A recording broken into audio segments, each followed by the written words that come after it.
Your Excellencies, UN Secretary General, President of the General Assembly, Executive Director of UN Women, and distinguished guests. Today, we are launching a campaign called He for She. I am reaching out to you because we need your help. We want to end gender inequality, and to do this, we need everyone involved. This is the first campaign of its kind at the UN. We want to try and galvanize as many men and boys as possible to be advocates for change. And we don't just want to talk about it. We want to try and make sure that it's tangible. I was appointed as Goodwill Ambassador for UN Women 6 months ago. And the more I've spoken about feminism, the more I have realized that fighting for women's rights has too often become synonymous with man-hating. If there is one thing I know for certain, it is that this has to stop. For the record, feminism, by definition, is the belief that men and women should have equal rights and opportunities.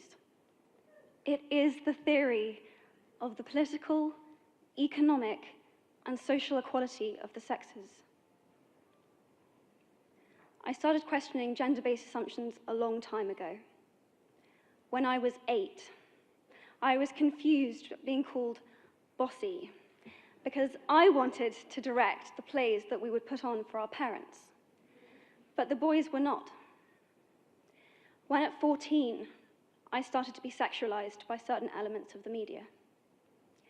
When at 15, my girlfriends started dropping out of their beloved sports teams because they didn't want to appear muscly.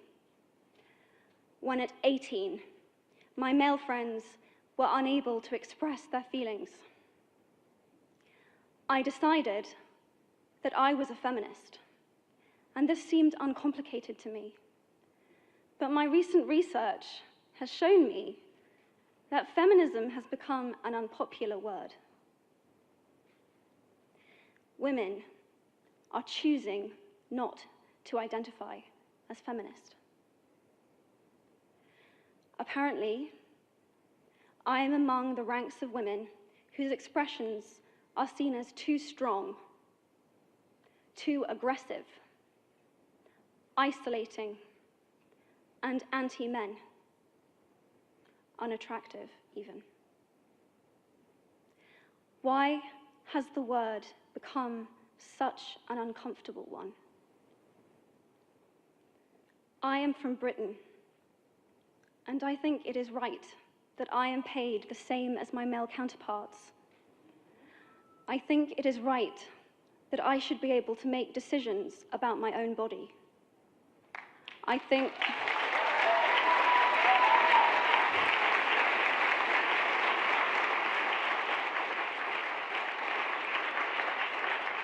think it is right that women be involved on my behalf in the policies and the decisions that will affect my life. I think it is right that socially I am afforded the same respect as men. But sadly, I can say that there is no one country in the world where all women can expect to receive these rights. No country in the world can yet say that they have achieved gender equality. These rights I consider to be human rights, but I am one of the lucky ones. My life is a sheer privilege because my parents didn't love me less because I was born a daughter. My school did not limit me because I was a girl. My mentors didn't assume that I would go less far because I might give birth to a child one day.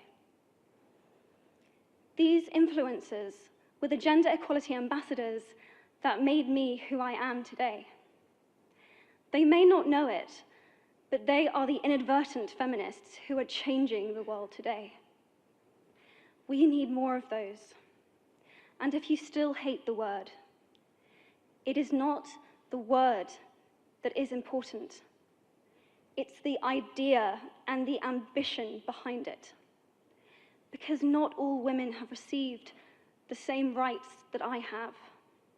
In fact, statistically, very few have been. In 1997, Hillary Clinton made a famous speech in Beijing about women's rights. Sadly, many of the things that she wanted to change are still true today. But what stood out for me the most was that less than 30% of the audience were male.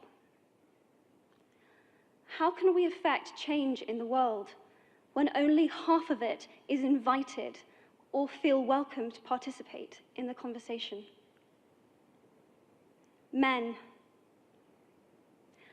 I would like to take this opportunity to extend your formal invitation.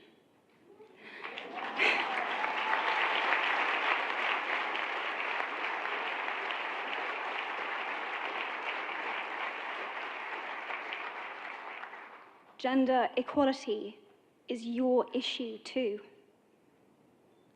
Because to date, I've seen my father's role as a parent being valued less by society, despite my needing his presence as a child as much as my mother's. I've seen young men suffering from mental illness, unable to ask for help, for fear it would make them less of a man, or less of a man.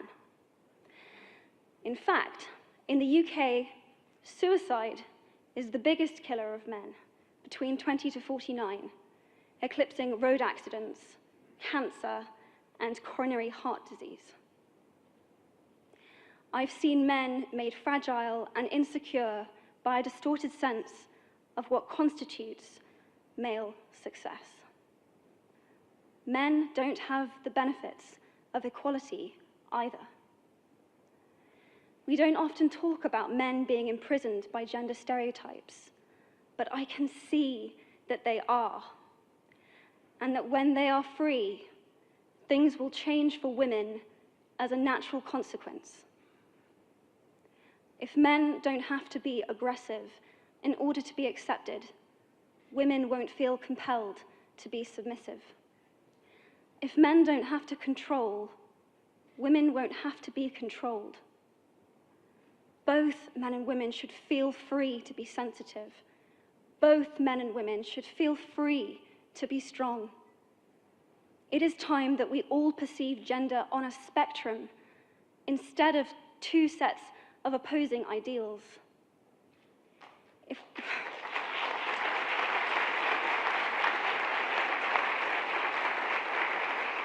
If we stop defining each other by what we are not and start defining ourselves by who we are, we can all be freer.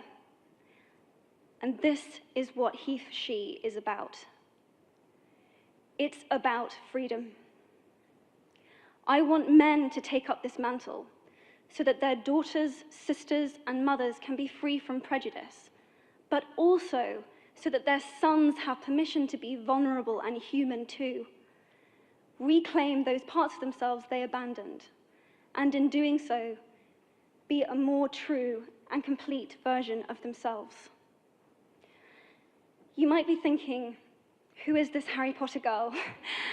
And what is she doing speaking at the UN?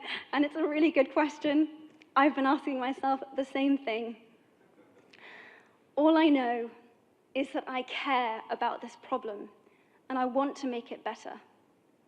And having seen what I've seen, and given the chance, I feel it is my responsibility to say something. Statesman Edmund Burke said, "All that is needed for the forces of evil to triumph is for good men and women to do nothing." In my nervousness for this speech, and in my moments of doubt, I've told myself firmly, if not me, who? If not now, when? If you have similar doubts when opportunities are presented to you, I hope that those words will be helpful.